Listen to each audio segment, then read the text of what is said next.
What's up, ladies and gentlemen? Today, I'll be looking at the PlayStation 4 version of Resident Evil HD Remaster.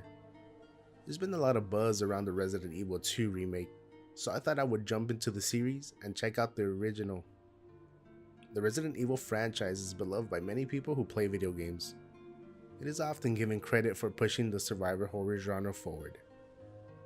In 2015, Capcom remastered the GameCube's remake of the original Resident Evil and released it on multiple platforms. It added analog stick support, improved visuals, and a widescreen function. But does it hold up? Let's find out. Resident Evil. I must admit, I've never really played many survivor horror games. I'm a bit of a scaredy cat when it comes to the genre. I've dabbled in some of the games in the series, but not long enough to form a solid opinion. In this version, you get to play as Chris Redfield or Jill Valentine. I went with Jill on my first playthrough. Both characters are part of STARS, a special forces group investigating the disappearance of one of their other teams. It all goes to hell when they are attacked by zombie dogs and are forced to take shelter in a creepy old mansion.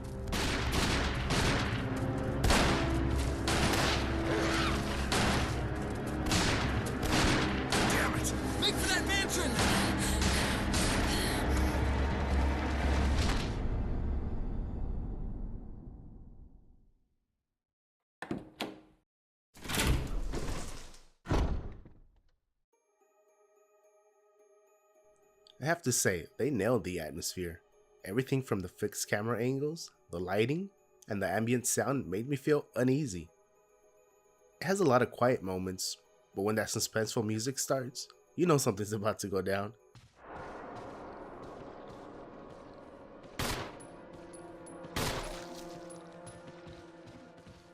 You can't really see around corners, and I would always tense up when walking near windows, because sometimes zombies would burst in and scare the hell out of me.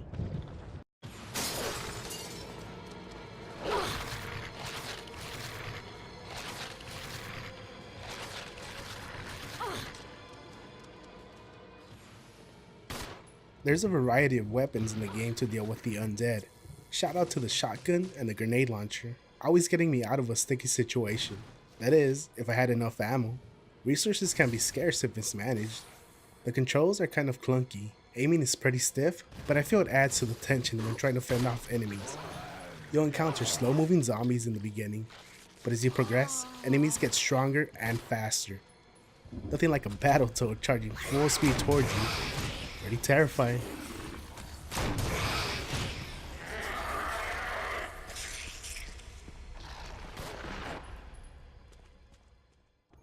The other half of the gameplay consists of adventure game style puzzles. This is where the game starts to show its date. Some of the puzzles can be a bit obscure and had me running around for long periods of time trying to find a solution.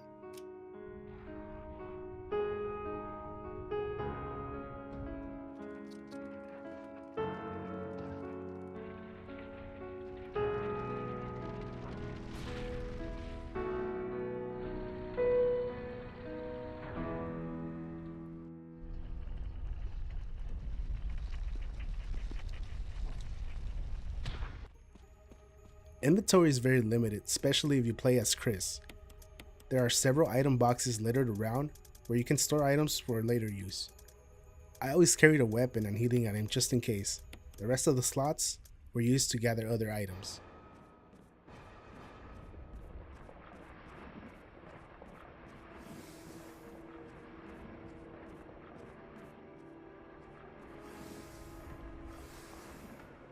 I did encounter a few bosses along the way. While they look menacing, the mechanics are pretty basic and they ended up feeling very similar to one another. However, saving up your big guns and blowing them to hell was very satisfying.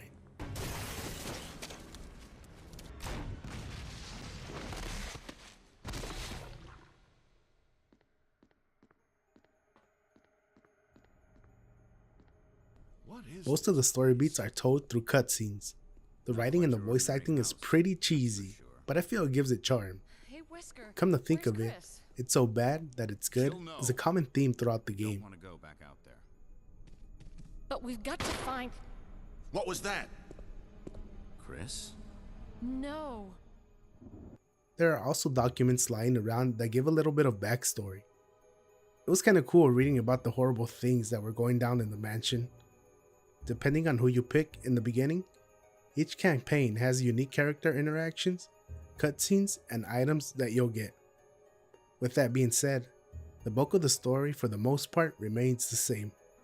The game has multiple endings for each campaign.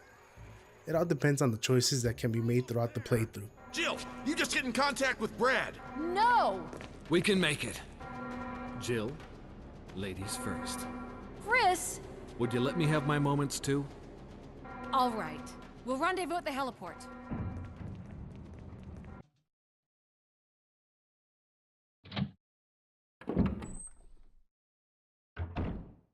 I was pleasantly surprised with how well Resident Evil holds up. It can get tedious at times, but the gameplay was programmed in the mid-90s. I can see why people love the series. Capcom nailed everything from the B-movie plot to the genuine scares and creepy vibes. I'm glad I got to experience the game for myself.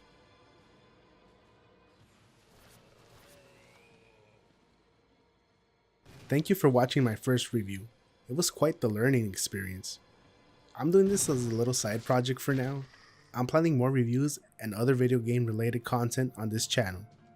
Feel free to subscribe, comment, like, or dislike. Your feedback is always appreciated. This is Mata11G, signing out.